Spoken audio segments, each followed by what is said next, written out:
भाई मार के खड़े रहोगे तो धोखा नहीं ना तू आगे आगे राहुल पासी लालपुर निवासी 100 रुपया इनाम 50 आया था 100 रुपया इनाम आ रहा है। अच्छा मानिए 22 तारीख को जो अयोध्या में राम जी का उद्घाटन था।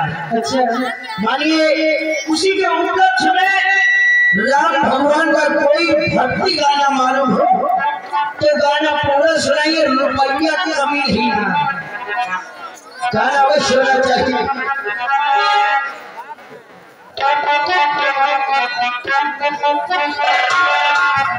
सामने बैठे मगर बात नहीं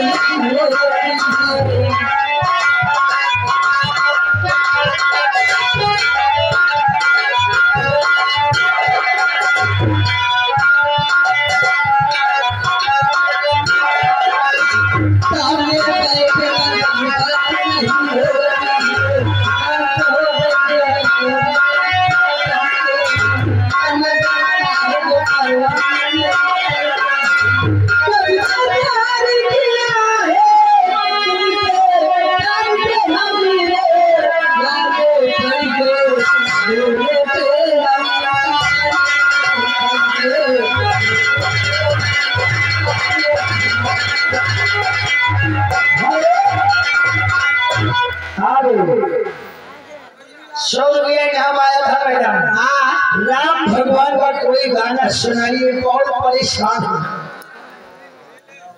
कोई मालूम हो तो सुनाइए। भैया तो अपनी कोई मैडम को बुलाइए। अच्छा मैं भौजी